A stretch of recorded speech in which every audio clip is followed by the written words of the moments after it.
Hello everyone, welcome to my channel Teaching Learning with Poornima. And today we will learn the poem For Anne Gregory. It's a part of class 10th English syllabus from First Flight, and the poem is composed by William Butler Yeats. It's a short poem of 3 stanzas composed by William Butler Yeats. Yeats was an Anglo-Irish poet writing in English language.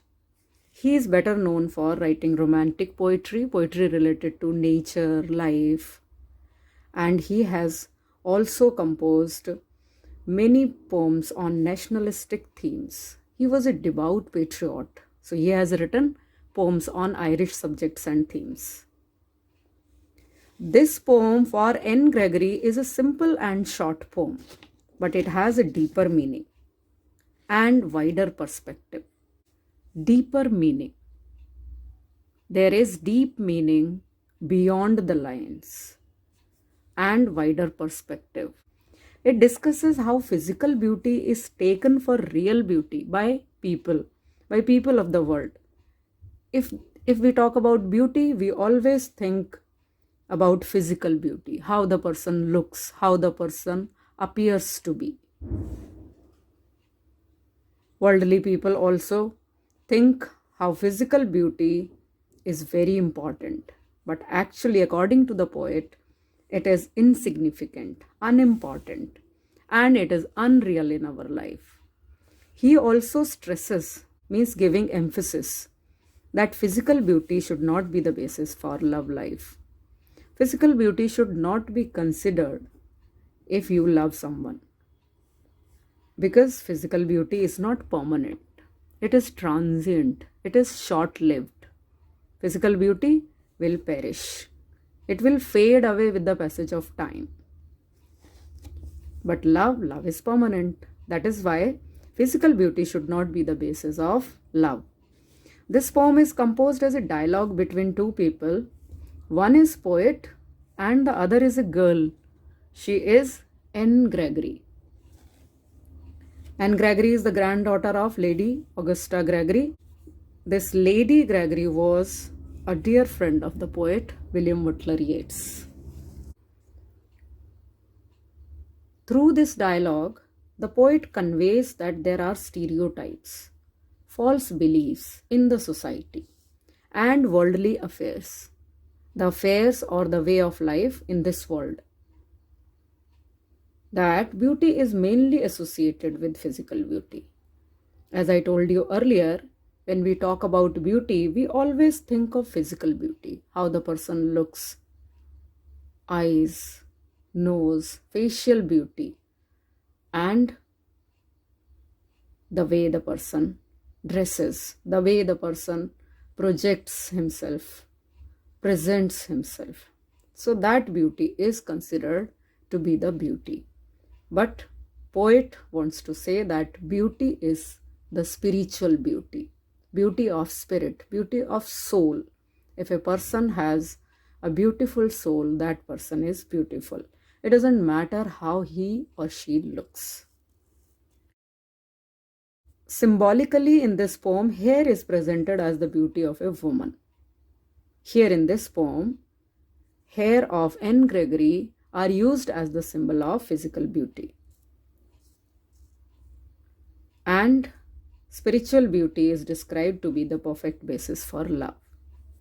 That's what the poet wants to tell all of us. Tone of the poem is philosophical because the poet wants to tell us that a thing of beauty is a joy forever. Real beauty is a joy forever. Eternal joy. Because physical beauty is not permanent, physical beauty will perish, and real beauty will never perish. That is why it will become the cause of real joy that will last forever. He also tells that only God has the power, has the capacity to love us for what we truly are. Human beings are not capable of seeing beyond physical beauty or carnal beauty. Now I will explain the poem line by line. As I told you in the very beginning, that it is a dialogue between a young man or the poet and Anne Gregory. Anne Gregory aspires for real love, but the poet says that this aspiration is going to be disappointed. He has seen the world, he knows the people, and he is thinking that in this world, people will love the person only for his her physical beauty, because people get easily attracted by physical beauty, how the person looks, especially the girl. That is why he says, never shall a young man, thrown into despair by those great honey-colored ramparts at your ear. He has started the sentence with never. It means he emphasizes that her aspiration for real love will never be fulfilled.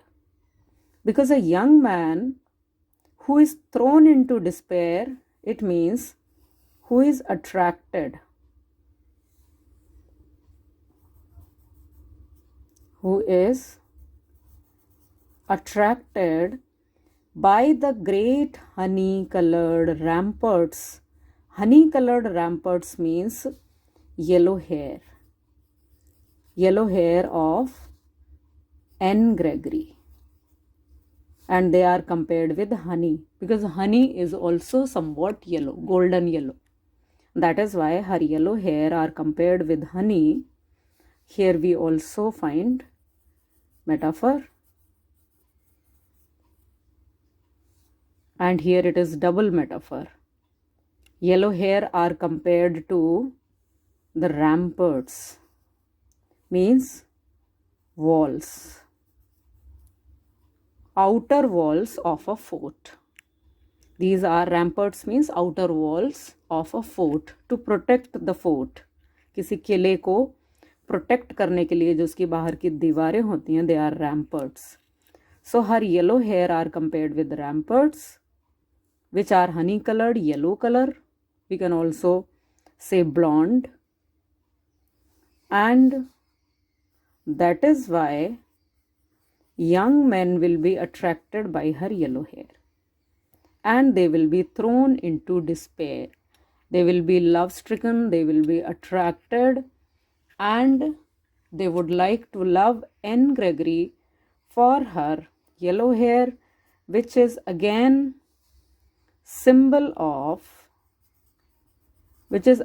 used as the symbol for physical beauty.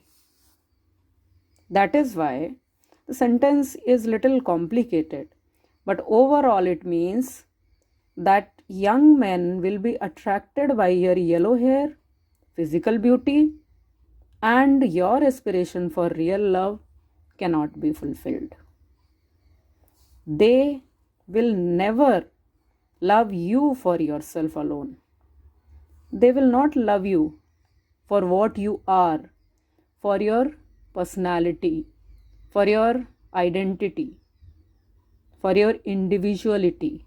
They will love for your physical beauty, and they will love you for your yellow hair,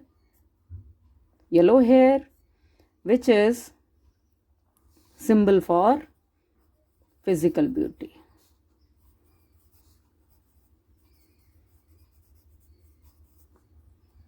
So let me again tell you, never shall a young man shall never love you for yourself alone, and he will love you for your yellow hair. This not, if connected with never, will become positive. It means these people will not be able to love you for your personality, but they will love you for your yellow hair. And the yellow hair are compared to the walls of a fort. The yellow hair are compared to honey because of the color. Thrown into despair means the people will be attracted by the physical beauty, and they will be disappointed. They will have despair means disappointment. Why they will have disappointment? Because Anne Gregory wants real love. She will not be satisfied with the people who will love her for her physical beauty. But I can get a hair dye and set such color there, brown or black or carrot, that young men in despair may love me for myself alone, and not my yellow hair. This is spoken by Anne Gregory in response to what Yeats has said. She's saying if my hair color is an attraction to young men, that they cannot love me for my personality, I will change the color of my hair. Dye means color. And she will change the color into brown or black or carrot because her blonde hair are an attraction to young men. And they are so much attracted by her yellow hair that is why they are going to love her for her physical beauty. But Anne Gregory wants real love. That is why she is saying that I will change the color of my hair and I will change them into brown, black, or carrot. If blonde color is so attractive, I will make my hair less attractive, less striking.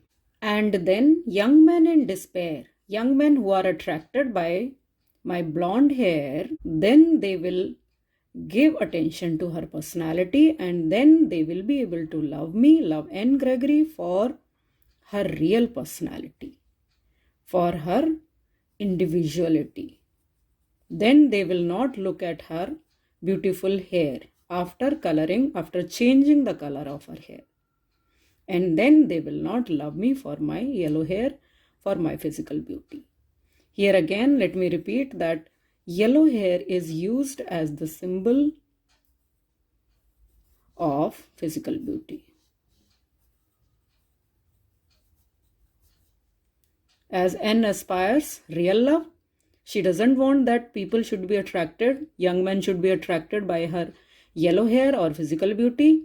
And that is why she said that she would change the color of her hair, and then young man will not be attracted by her yellow hair or physical beauty. I heard an old religious man but yesternight declare that he had found a text to prove that only God, my dear, could love you for yourself alone and not your yellow hair. This is again the response of Yeats to what Anne Gregory said just now. He is saying it is impossible for human beings not to look at physical beauty. And he is giving an example of a religious man or a saintly person who has read something in the religious text, or we can say that scripture, holy book.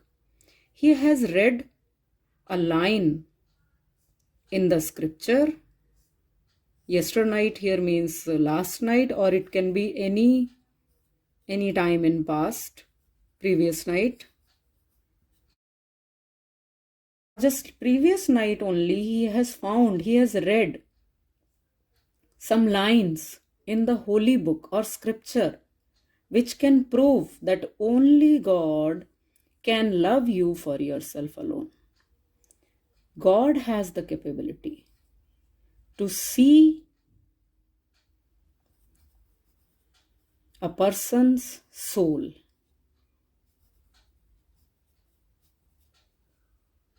And human beings, they see people's physical beauty.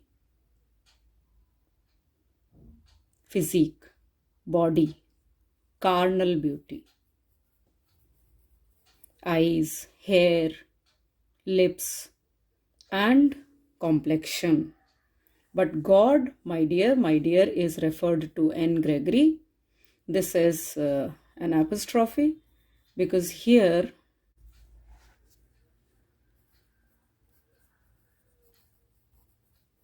Here, Yeats is directly addressing Anne Gregory, that is why it is a poetic device apostrophe. And he is saying, my dear, only God can love you for yourself alone. You can change the color of your hair, you can do anything else, but human beings don't have the capability to see beyond physical beauty.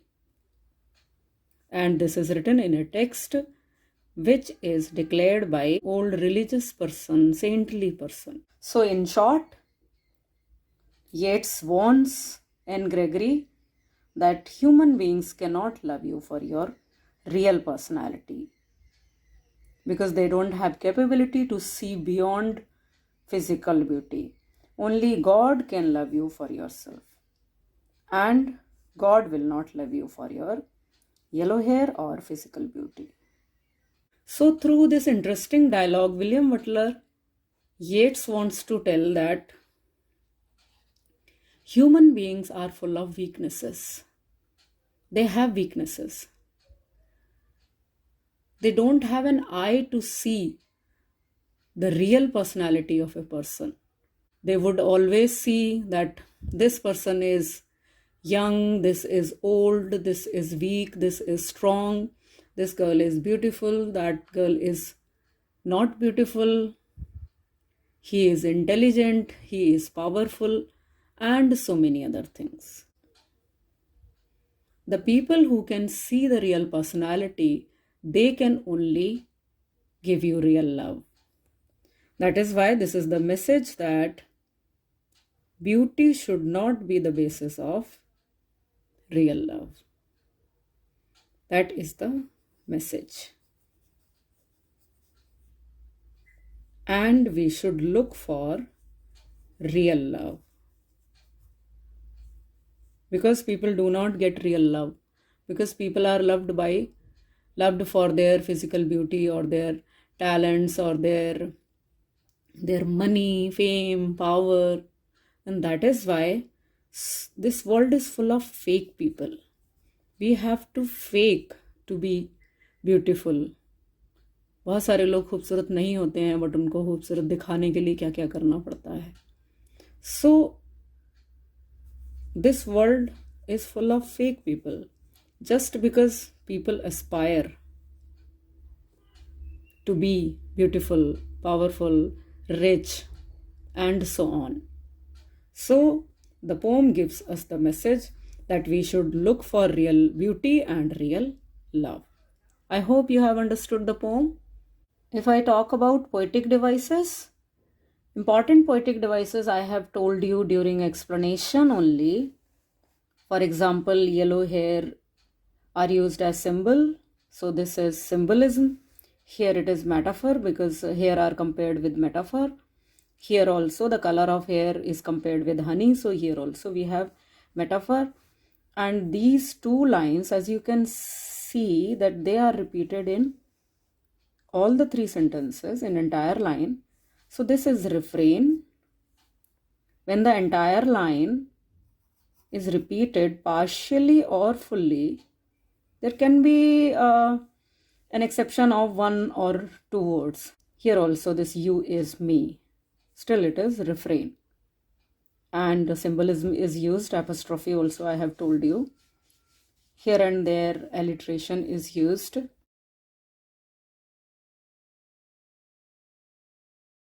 When the words begin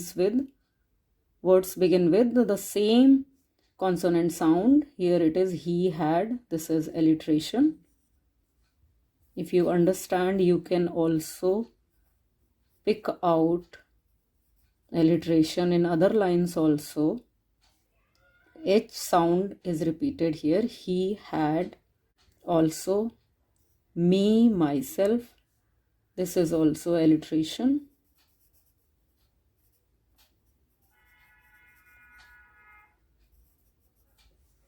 For more poetic devices, I'll make another video. You can go to my blog also. Very quickly, let me tell you the rhyming scheme. Rhyming scheme, we have to begin with A alphabet, die, A, There it's not rhyming, they both are not rhyming. Then another alphabet. Here this carrot is not rhyming with there and die. Then another alphabet, C. Despair is rhyming with there. So we will write B. Alone, again not rhyming with any of these words. Then next alphabet after C we will write D. And here is rhyming with despair and there. Here we will write B. So this is the way to find out rhyming scheme in the poem. You can begin with the first stanza. That is the same. It's going to be same in all the stanzas. Man A, despair B, colored C, next alphabet, ear B, alone D, and hair again B. So in both the stanzas, the rhyming scheme is same. In all the three stanzas, rhyming scheme is same. A, B, C, B, D, B. A, B, C, B, D, B. It means line number 2, 4 and 6 are rhyming and rest are not rhyming. Thank you. Keep learning with me. Keep watching my channel. Like my videos and subscribe my channel. Thank you. All the best. Bye-bye.